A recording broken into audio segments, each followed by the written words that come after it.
On the morning of August 4th, 1944, the hiding place at 263 Prinsengracht in Amsterdam was raided by German and Dutch police. 8 people who had lived in concealment for over 2 years were arrested and deported to concentration camps. Among them were Anne Frank, her sister Margot, their mother Edith, and their father Otto. Within 9 months, 7 of those 8 were dead. But Otto Frank survived, and when he returned to Amsterdam, he discovered something that would transform his daughter's words into one of the most powerful testimonies of the Holocaust. The question that haunted him for the rest of his life was simple. How do you honor the dead when the world needs to remember what happened to them? The Frank family had fled Germany in 1933 after Hitler came to power. Otto Frank, a businessman from Frankfurt, moved his wife and 2 daughters to Amsterdam, hoping the Netherlands would remain neutral as it had in the First World War. For several years, they built a new life. Otto established a business selling pectin and spices. Anne and Margot attended school, learned Dutch, and made friends. But on 10 May 1940, German forces invaded the Netherlands, and within days the country surrendered. The occupation that followed brought systematic persecution of Dutch Jews. By 1942, deportations to concentration camps had begun. On 5 July 1942, Margot Frank received a call-up notice ordering her to report for a German work camp. The family knew what that meant. The next day, 6 July, they went into hiding in a concealed annex behind Otto's business office on Prinsengracht. They were joined by the Van Pels family, Herman, Augusta, and their teenage son Peter, and later by Fritz Pfeffer, a dentist. 4 of Otto's employees knew about the hidden residence and provided food, supplies, and news from the outside world. For 25 months, the 8 people lived in near total silence during working hours, moving only when the office below was empty. Anne, who was 13 when the family went into hiding, began keeping a diary. She wrote about the fear, the boredom, the arguments, and the small moments of hope. She documented her changing relationships with her parents, her growing affection for Peter Van Pels, and her reflections on identity, on war, and on what it meant to be Jewish in a world that wanted Jews dead. On July 15, 1944, less than 3 weeks before the raid, she wrote that, despite everything, she still believed that people were truly good at heart. The betrayal came without warning. On that August morning, SS officer Karl Silberbauer and several Dutch policemen climbed the stairs to the annex. Historians still debate who informed the authorities. Some theories point to Willem van Maren, a warehouse employee who may have noticed irregularities. Others suggest an anonymous phone call tipped off the SD. The betrayer's identity has never been definitively proven. What is known is that someone told the authorities exactly where to find the hidden families. The 8 residents were arrested and taken to SD headquarters in Amsterdam for interrogation. 2 days later, they were transferred to the Westerbork transit camp in the northeastern Netherlands. Westerbork had been built before the war to house German Jewish refugees, but the Nazis had converted it into a processing center for deportations to the east. The Franks, the Van Pels, and Pfeffer were held there for nearly a month. Survivors who knew them at Westerbork later recalled that the family tried to stay together and that Anne remained hopeful, even as trains carrying hundreds of Jews departed weekly for Poland. On the 3rd of September 1944, the 8 were loaded onto the last transport to leave Westerbork for Auschwitz. The train carried 1,019 people. It took 3 days to reach the camp.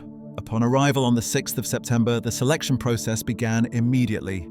SS doctors separated those deemed fit for labor from those sent directly to the gas chambers. Of the 1,019 people on that transport, 549 were murdered within hours. Otto Frank was selected for labor and assigned to the men's barracks. Edith, Margot, and Anne were also selected for labor and sent to the women's section. Herman Van Pels was gassed on arrival. August Van Pels and Fritz Pfeffer were separated from the group and sent to different camps. Otto Frank would later describe Auschwitz as a place where the living became numbers, where identity dissolved into survival. He worked in the camp's labor details, hauling stones and digging trenches under constant threat of violence. He saw his wife and daughters only at a distance across the barbed wire that divided the men's and women's sections. In late October 1944, the SS began selecting women for transport to labor camps in Germany. Anne and Margot were chosen and sent to Bergen-Belsen. Edith remained at Auschwitz. Edith Frank died at Auschwitz on the 6th of January 1945, weakened by starvation and illness. She was 44 years old. Witnesses later told Otto that she had stopped eating, saving what little food she received for her daughters, not knowing they had already been taken away. At Bergen-Belsen, conditions were catastrophic. The camp, originally intended for a few thousand prisoners, was overwhelmed by tens of thousands transferred from camps in the east as the Soviets advanced. There was no running water, no sanitation, and almost no food. Typhus spread rapidly. Anne and Margot Frank were among thousands who contracted the disease. In late February or early March 1945, both sisters died within days of each other. Margot was 19, Anne was 15. Their bodies were buried in one of the camp's mass graves, their exact location unknown. Otto Frank survived Auschwitz. On 27th of January 1945, Soviet forces liberated the camp. Otto was among the few thousand prisoners still alive, severely weakened by months of forced labor, malnutrition, and illness. The Soviets provided medical care and food. During his recovery, Otto searched desperately for information about his family. He spoke with other survivors, but no one knew where Edith, Margot, or Anne had been sent. The journey back to Amsterdam took months. Transportation across war-torn Europe was chaotic. Otto travelled east to Czernowitz, then north to Odessa on the Black Sea, where he waited weeks for a ship. In May 1945, he finally boarded a vessel bound for Marseille. From there, he travelled by train through France and Belgium, reaching Amsterdam in early June 1945, more than 4 months after liberation.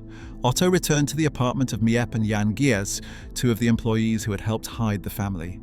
Miep and Jan had survived the war and welcomed Otto into their home. Miep Gies had been more than an employee. She had been a lifeline during the hiding. She had brought food, books, and news from the outside world. She had celebrated birthdays in the annex and provided emotional support during the long months of confinement. After the arrest, she had been questioned by the Gestapo, but not arrested.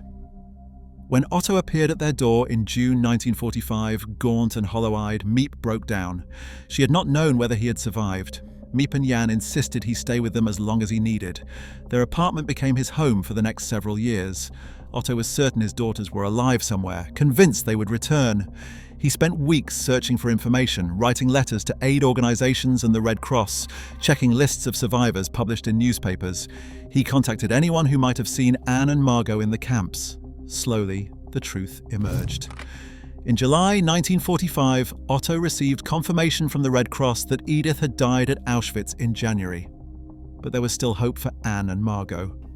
Then a Dutch woman named Jannie Brilleslijper, who had been imprisoned at Bergen-Belsen and had known the Frank sisters there, returned to Amsterdam. She sought out Otto and told him what he had been dreading. Both girls had died of typhus shortly before the camp's liberation by British forces on 15th April 1945. Margot had died first, too weak to stay in her bunk. Anne had died a few days later. The news devastated Otto. In letters written during this period, he described an emptiness that nothing could fill. He was 56 years old, alone, and faced with a question that had no answer. Why had he survived when his entire family had not? He told friends that he felt as though he were living in a fog, going through the motions of daily life without purpose. Sleep brought nightmares. Waking hours brought memories that he could not escape. It was during these weeks of grief that Miep Gies gave Otto something she had been keeping since the arrest. After the raid on August 4th, 1944, Miep and another helper, Bep Voskuil, had returned to the annex. The German police had taken valuables and documents, but left papers scattered on the floor. Among them were Anne's diary, a red and white checkered autograph book she had received for her 13th birthday, and the loose sheets of paper on which she had written additional stories and observations. There were also notebooks filled with Anne's revisions and expansions of her original diary entries. Miep gathered all the papers, intending to return them to Anne when she came back. She had not read them, fearing it would be an invasion of Anne's privacy. She placed them in a drawer in her desk at the office and waited. When she learned that Anne was dead, Miep removed the papers from the drawer and brought them to Otto. Her hands shook as she handed them over. She said simply, Here is your daughter Anne's legacy to you. Otto looked at the stack of papers, the familiar handwriting, and could not speak. He took them to his room and sat alone for hours, unable to open them. When he finally began to read, he was overwhelmed. He read passages aloud to Miep, his voice breaking. He read late into the night and into the following days, unable to stop. Otto began reading the diary. He later said he had no idea Anne had been writing so extensively, or that her thoughts had been so mature and introspective. He read about her frustrations with her mother, her affection for her father, her fears and hopes, her observations about human nature. He read passages where Anne wrote about wanting to be a writer, where she reflected on what it meant to be a young Jewish girl in hiding, where she described her longing for freedom. Otto was struck by how much of Anne's inner life had remained hidden from him, even as they lived in such close quarters for 2 years. He shared excerpts with friends. Some encouraged him to have the diary published. Otto was hesitant. The diary contained private thoughts, teenage reflections on growing up, moments of tension between family members. But as he read and reread Anne's words, he came to see them as a testament, not just to her life, but to the millions who had been murdered. Anne had written on April 5, 1944, that she wanted to go on living even after her death. She had hoped her diary would be published someday. Otto decided to honor that wish. Otto began by transcribing and editing the diary. Anne had started revising her entries in early 1944 after hearing a Dutch government in exile radio broadcast calling for diaries and documents to be preserved as testimony of the occupation. She had rewritten parts of her diary on loose sheets of paper, intending to create a more polished version. Otto combined Anne Frank's original diary entries with her revised versions, omitting some passages he considered too private or that might hurt people still living. He typed the manuscript himself, working through the entries day by day. Finding a publisher took time. Several rejected the manuscript, questioning whether there was an audience for a young girl's diary. Some editors found the subject matter too depressing for post-war readers trying to rebuild and move forward. Others doubted that a teenage girl's private writings would have broad appeal. Otto persisted, sending the manuscript to publishers across the Netherlands. Finally, in 1947, the Dutch publishing house Contact agreed to release the book. The decision came largely through the advocacy of Dutch historian Jan Romein, who had read the manuscript and written a powerful essay about it in the newspaper Het Parool. Romein described the diary as a work of profound insight that captured the loss of innocence and the destruction of potential that the Holocaust represented. The book was published on June 25, 1947, under the title Het Achterhuis, which means the secret annex. The first edition printed 3,000 copies. Early reviews were positive, praising Anne's writing and the diary's intimate portrait of life in hiding. The book began to sell steadily in the Netherlands, passed from reader to reader, discussed in schools and book clubs. By 1950, it had gone through several printings and had sold over 100,000 copies in Dutch. The diary resonated particularly with Dutch readers who had lived through the occupation and who recognized the details of daily life under Nazi control. Otto Frank returned to work, taking a position with the Opekta company he had founded before the war. He lived quietly, maintaining his routines, but the diary's growing prominence made privacy increasingly difficult. He remarried in 1953 to Elfriede Geiringer, a fellow Auschwitz survivor whose daughter and husband had also perished in the camps. Elfriede had her own tragic story. Her husband Erich and her son Heinz had been murdered at Auschwitz on the same transport that brought the Frank family to the camp. Elfriede's daughter Eva had survived and now lived in London. Otto and Elfriede had known each other slightly before the war. Both families had fled from Vienna and Frankfurt to Amsterdam. They reconnected after the war, bonded by shared loss and the painful understanding that comes from surviving when loved ones did not. They moved to Basel, Switzerland, where Elfriede's family lived. The Swiss city offered distance from the constant attention Otto received in Amsterdam. Basel became their refuge, a place where they could live more anonymously. But Otto's life had become inseparable from Anne's diary. As the book was translated into other languages, its readership grew exponentially. The German translation appeared in 1950, though it faced initial resistance in a country still grappling with its Nazi past. Many German readers struggled to confront what the diary revealed about what had been done in their name. The French translation appeared in 1950. and the English translation titled The Diary of a Young Girl was published in the United States in 1952. The American edition was introduced by Eleanor Roosevelt, who wrote that the diary was one of the wisest and most moving commentaries on war and its impact on human beings that she had ever read. Her endorsement helped the book reach a wide American audience. The diary's publication sparked controversy in some quarters. In Germany, some questioned its authenticity or argued it was exaggerated. Otto Frank faced accusations from Holocaust deniers who claimed the diary was a forgery. He responded by providing handwriting experts and historians with access to the original documents. Forensic analysis confirmed that the handwriting was Anne's and that the paper and ink were consistent with materials available during the war years. In 1959, Otto authorized a critical edition that included facsimiles of pages from the original diary, removing any doubt about its authenticity. The diary's impact extended far beyond book sales. In 1955, a play adaptation opened on Broadway in New York, written by Francis Goodrich and Albert Hackett. The playwrights emphasized the diary's universal themes of hope and human dignity. The play was a critical and commercial success, winning the Pulitzer Prize for Drama and the Tony Award for Best Play.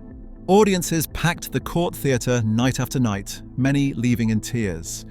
The play brought Anne's story to audiences who might never have read the book. Otto attended the Broadway premiere on October 5, 1955. He sat in the theatre as actors portrayed his family and as the stage recreated the annex where they had hidden. It was both unbearable and necessary. After the performance, he spoke briefly to the cast and audience, thanking them for bringing Anne's words to life.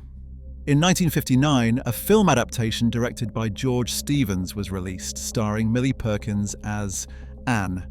The film was shot partly on location in Amsterdam. Stevens was a World War II veteran who had been part of the unit that liberated Dachau concentration camp. He approached the Anne Frank story with a deep sense of responsibility. The film reached millions of viewers worldwide. It was nominated for 8 Academy Awards and won 3, including Best Supporting Actress for Shelley Winters, who played Auguste Van Pels. Winters donated her Oscar to the Anne Frank House, where it remains on display. The diary had become one of the most widely read books in the world, translated into dozens of languages. Otto Frank devoted the rest of his life to preserving his daughter's legacy and promoting education about the Holocaust. He received thousands of letters from readers around the world. Many were from young people who saw themselves in Anne's words and who wrote to tell him that the diary had made them feel less alone. Others were from Holocaust survivors who thanked him for giving voice to their experiences. Some letters came from former Nazis or their children expressing guilt, asking for forgiveness, or trying to explain their actions during the war. Otto responded personally to as many letters as he could, often writing long, thoughtful replies. He would sit at his desk in Basel with Elfriede nearby, reading each letter carefully before composing his response. He wrote in multiple languages: German, English, Dutch, depending on the correspondent. To young people struggling with their own challenges, he offered encouragement and wisdom. To survivors, he expressed solidarity and shared grief. To those seeking forgiveness, he wrote that he could not absolve them, but that they must work to ensure such horrors never happened again.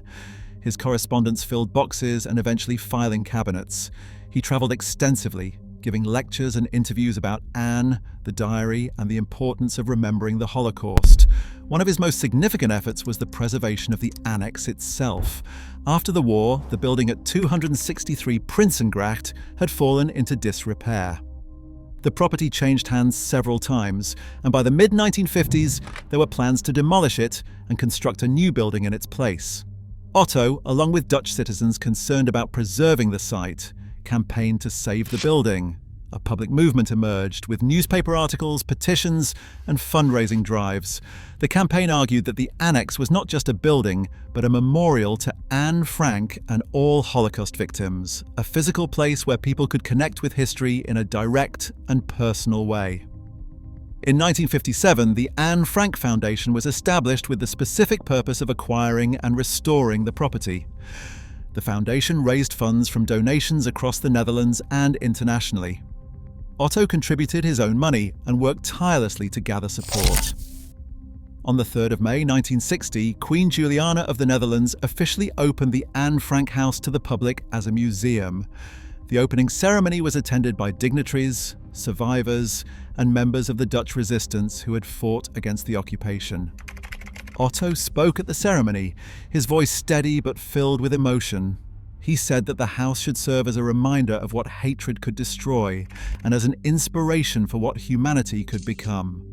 Visitors could walk through the annex, see the rooms where the 8 people had hidden, climb the stairs behind the bookcase that had concealed the entrance, and stand in the space where Anne had written her diary. The rooms were left mostly empty as they had been found after the war. The walls still bore the pictures and postcards Anne had collected, including images of movie stars and the Dutch royal family. Pencil marks on a door frame showed where Otto had measured his daughter's heights. These small, personal details made the history tangible, transforming abstract knowledge of the Holocaust into an encounter with real lives. Otto Frank remained closely involved with the Anne Frank house and the foundation for the rest of his life. He insisted that the museum should not simply be a memorial, but an educational institution dedicated to promoting human rights and combating prejudice. He believed that Anne's story had relevance beyond the Holocaust, that her reflections on tolerance, dignity, and the human capacity for both good and evil spoke to universal themes. The foundation launched educational programs, traveling exhibitions, and initiatives aimed at young people. Otto's work extended to legal matters as well. He was vigilant in protecting the diary's integrity and ensuring that Anne's words were not misused. He took legal action against publishers who printed unauthorized editions or made changes to the text without permission. He also fought against Holocaust deniers who claimed the diary was a fabrication. In several court cases, he successfully defended the diary's authenticity. These legal battles were often painful, forcing him to relive his daughter's death and to confront those who sought to deny the reality of the Holocaust. But Otto saw the defense of Anne's diary as a moral duty, not just to his daughter, but to all victims of the Holocaust. Despite the diary's global success, Otto remained a modest and private man. He gave interviews when he felt it would serve the cause of education, but he disliked being in the spotlight. He lived quietly in Basel with Elfriede, maintaining correspondence with readers, educators, and historians. He continued to revise and clarify aspects of the diary's publication history, working with scholars to ensure that Anne's words were presented as accurately as possible.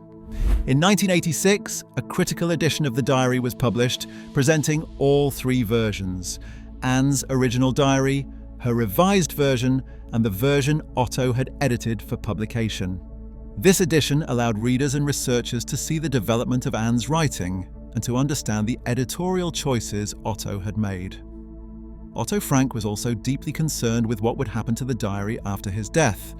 He established the Anne Frank Fonds in Basel, a foundation that would hold the copyright to Anne's writings and use proceeds from the diary's publication to fund charitable causes. He specified that the foundation should support projects related to education, intercultural dialogue, and the promotion of children's rights. Otto wanted Anne's words to continue making a difference long after he was gone. In his later years, Otto reflected often on the meaning of survival. He spoke about the guilt many survivors felt, the sense that they had lived when so many others had died. He acknowledged that he would never fully understand why he had survived Auschwitz when his wife and daughters had not. But he believed that his survival gave him a responsibility to speak for those who could not, to ensure that the world remembered what had happened, and to work toward a future where such atrocities would never occur again. Otto Frank died in Basel on August 19, 1980, at the age of 91. He had lived for 35 years after the war, dedicating those years to preserving Anne's memory and spreading her message. His ashes were buried at Buursvelden, a town near Basel. At his request, part of his ashes were also scattered at the site of the Auschwitz-Birkenau concentration camp, where his wife Edith had died, and where he had spent the darkest months of his life. In the decades since Otto's death, Anne's diary has only grown in influence. It has been translated into more than 70 languages and has sold tens of millions of copies worldwide. The Anne Frank House in Amsterdam attracts over 1 million visitors each year, making it one of the most visited museums in the Netherlands. Educational programs based on the diary reach millions of students globally. The diary has been adapted into films, plays, operas, and even a graphic novel, each interpretation introducing Anne's story to new generations. Yet the diary's enduring power lies not in its status as a historical document, but in its humanity. Anne Frank was not a political leader, a resistance fighter, or a public figure. She was an ordinary teenager who wanted to be a writer, who argued with her parents, who experienced first love, who dreamed of a future that would never come. Her words resonate because they are personal, because they capture the universal experiences of adolescence against the backdrop of unimaginable evil. When Anne wrote about her hopes and fears, her frustrations and joys, she made the Holocaust comprehensible on a human scale. She gave a face and a voice to the 6 million Jews who were murdered, the millions of individuals whose stories were lost. The diary also serves as a reminder of what was lost. Anne Frank had talent, intelligence, and ambition. She might have become the writer she dreamed of being. She might have contributed to literature, to society, to the world in ways we can only imagine, but she was murdered at 15, her potential erased. The same is true for the 1.5 million Jewish children who were killed in the Holocaust. Each one had a future that was stolen. Anne's diary is a window into one life, but it also represents the millions of lives that were destroyed. Otto Frank's decision to publish the diary ensured that Anne's voice would not be silenced by her death. His tireless work in the decades that followed gave that voice a platform and a purpose.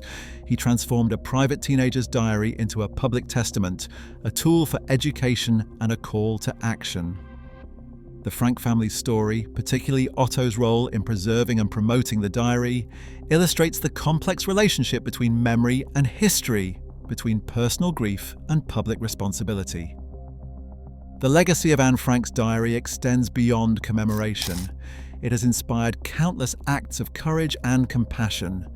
Readers who have been moved by Anne's words have gone on to fight against injustice in their own communities, to stand up for the marginalized, and to resist intolerance in its many forms. The diary has been used in classrooms to teach not only about the Holocaust, but about the importance of empathy, critical thinking, and moral courage. It has become a symbol of hope in the face of hatred, a reminder that even in the darkest times, the human spirit can endure. Anne's diary also continues to spark important conversations about how we remember the past and learn from it. Some critics argue that the diary's focus on Anne's optimism and humanity, particularly her famous line about people being good at heart, risks softening the horror of the Holocaust or providing false comfort. They point out that Anne wrote those words before she experienced the full brutality of the camps, before she understood what awaited her. Others defend the diary's hopeful tone, arguing that Anne's belief in human goodness, even in the face of evil, is precisely what makes her story so powerful and necessary. These debates reflect broader questions about Holocaust memory and education. How do we honor the victims without exploiting their suffering? How do we teach about the Holocaust in ways that inspire action rather than despair? How do we ensure that never again is more than a slogan? Otto Frank grappled with these questions throughout his life, and his answers shaped how Anne's story has been told and understood. The Anne Frank House continues to evolve as an institution, addressing contemporary issues of discrimination, refugees, and human rights. The foundation has expanded its mission beyond preserving Anne's memory to actively combating anti-Semitism, racism, and other forms of intolerance. It has developed programs that connect Anne's story to modern struggles for justice and equality, recognizing that the lessons of the Holocaust remain urgently relevant.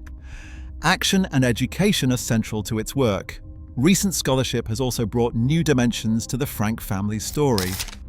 Researchers have uncovered details about the family's life before they went into hiding, about the helpers who risked their lives to protect them, and about the circumstances of their betrayal and deportation. In 2022, a team of investigators concluded that the most likely betrayer was Arnold Vandenberg, a Jewish notary who may have given up the hiding place to save his own family. Those findings remain disputed, a reminder that some questions about the Holocaust may never be fully answered. Investigations continue, and historians debate evidence and interpretation. The diary itself continues to be studied and interpreted. Literary scholars analyze Anne's writing style, her development as a writer, and her place in the canon of war literature. Historians use the diary as a source for understanding daily life under occupation, the experience of Jews in hiding, and the psychology of adolescence in extreme circumstances. Educators develop new ways to teach the diary that engage students and encourage critical thinking. The diary is no longer just Anne's private record, it has become a text that belongs to the world. Otto Frank's legacy is inseparable from his daughters. By publishing the diary, by fighting for its authenticity, and by establishing the institutions that preserve and promote it, he ensured that Anne's death would not be in vain. He gave meaning to his own survival by dedicating himself to her memory. He transformed personal tragedy into a force for education and change. In doing so, he offered a model for how survivors can bear witness, how the living can honor the dead, and how memory can serve the cause of justice. The story of the Frank family after World War II is ultimately a story about the power of words. Anne Frank wrote because she wanted to be heard, because she believed her thoughts mattered. Otto Frank published those words because he believed they could make a difference. And readers around the world have responded to those words because they recognize in them something essential about what it means to be human, to hope, to suffer, and to endure.